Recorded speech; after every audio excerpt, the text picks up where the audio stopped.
Alright guys, so yeah, here we are indoors trying to adjust everything, and it's quite a complicated process with a heli, but it's manageable. Where's my lighter? I need to light my cigarette, and then we'll take off and see what we've accomplished. I think the gyro needs to be possibly adjusted, but we'll see.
So she seems to be doing quite fine.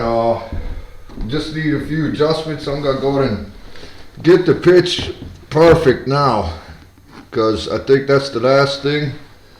Try to get it as perfect as I can. I was having trouble with the let's check the tail belt there. It's starting to fray. When it starts to fray like that, guys, that's the first sign that the belt is, oh yeah, that belt does need to be changed out. I wouldn't go outside and fly it when you see it in this condition.